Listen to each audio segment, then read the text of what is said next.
For years, at least for the past 5 years, I have consistently earned six figures, been at the top of the leaderboard for my team and or my company, earned awards, taken my child on vacations overseas, been in nice cars, live in a nice home, but there's a cost to it. I'm here to talk to you a little bit about the downside of getting into real estate and becoming a loan officer and earning six-figure incomes.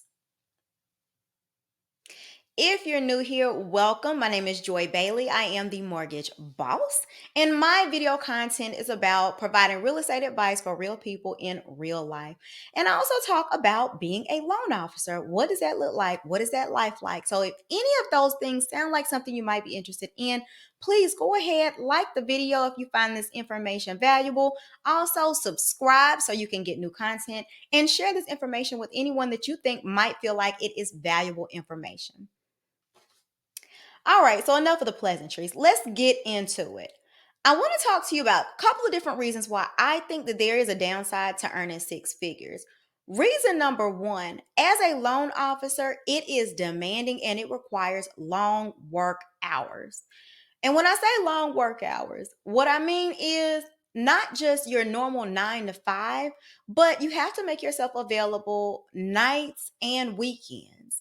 And sometimes when you are chasing the bag, it can become something that is out of your control. It almost feels like it's the tail wagging the dog.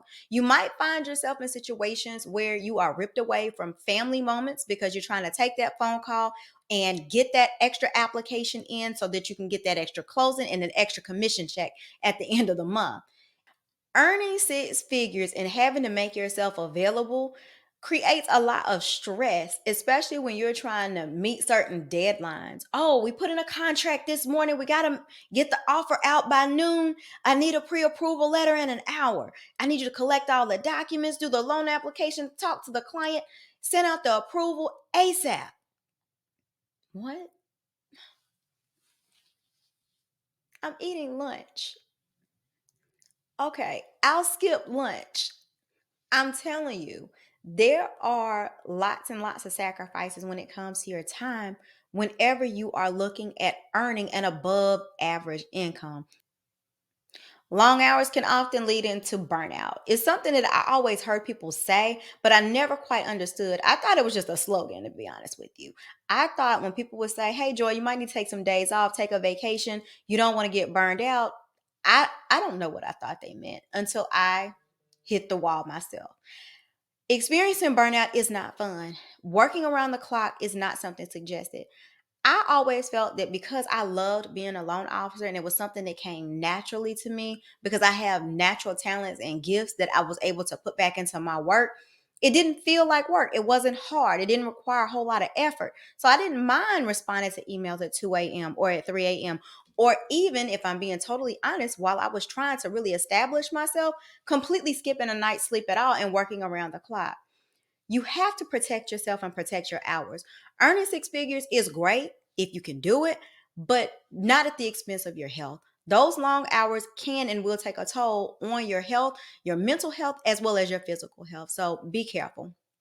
It is challenging, but there's always a solution to every problem. In this case, I would make a suggestion to try to set your boundaries, set hours so that you're making time not just for your work, but time to play and time for your family so you're not missing those precious moments.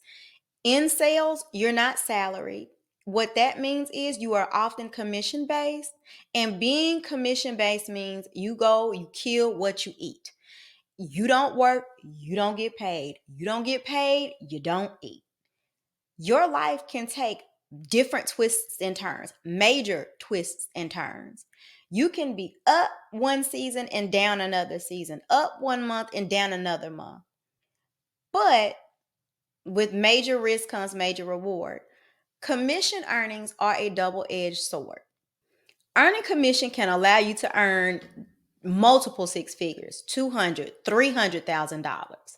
Earning six figures when you are commission based can also mean that you go from having a $200,000 year one year to $50,000 a year the following year.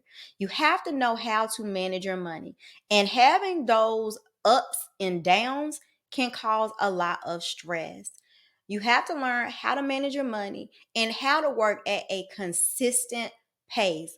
Consistency is more important than intensity. I'll say that again. Consistency is more important than intensity. So earlier I was talking about how I was working around the clock. I was very, very intense, very, very intense. Every day I'm forget sleep. I sleep when I'm dead, the hustle culture. But that comes at a cost. When you hit the wall and you had burnout, you will experience a major drop off in that commission income.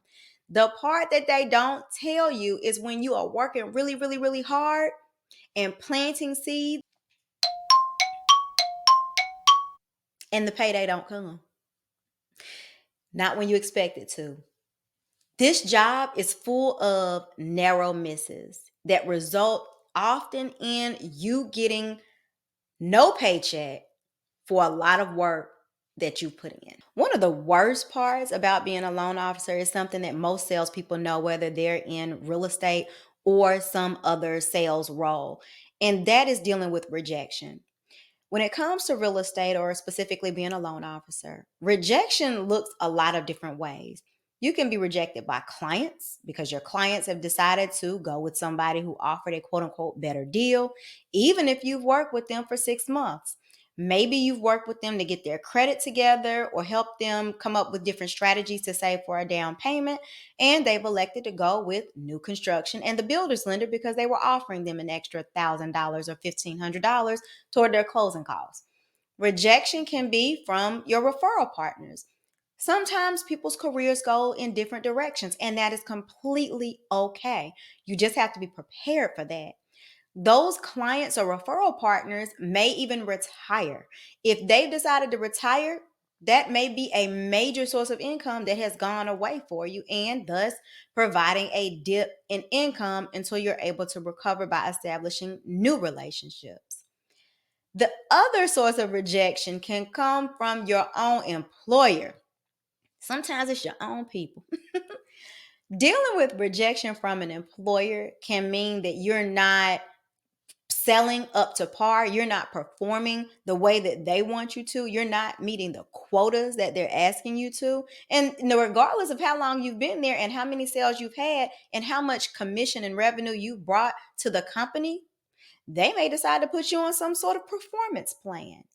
That can take a huge toll on your confidence and your self-esteem. And if you are in sales, again, any type of sales, you gotta have some confidence about you to do this job. One way to prepare for that rejection is to know that every time that you have someone say no, you're one step closer to someone else saying yes. 100% of the people that come in your pathway are not going to tell you no. Success often looks like failure. And when you get closer and closer to successes, those failures start to mount up. Even if you think about it religiously, people will say, "Oh, I must be close to a blessing because the devil is really messing with me now." And it's so true. So you got to have some perseverance. Make sure that you persevere in the face of any failures that you perceive. Don't quit, don't give up. That is the best advice that I can provide. But you will experience lulls, you will experience hard times, but you have to prepare yourself mentally and financially for when those times come. Through the stress of it all, being a loan officer is still a great opportunity. I still think it is an amazing career. I think real estate is great. I think any form of sales is great because there is an unlimited income potential, but it does not come with some sort of risk and it does not come with some sort of downside. It won't always be days on the beach where you are on Instagram living your best life and getting 200 likes because everybody is envying your life. You are going to have some sort of expense. There is always a cost to be the boss. That might look like long hours, sleepless nights, missing your kids' football game. It could look so many different ways, but as long as you're prepared, you can be successful. I love it, and you might love it too. Let me know in the comments if you found any of what I said to be a little bit surprising. If you found this information to be helpful, please be sure to subscribe. Check out some of my other videos. Also, share this with a friend that may have just recently entered the field. I'm happy to be a resource to you, and I guess I'll see y'all next time. Have a good day.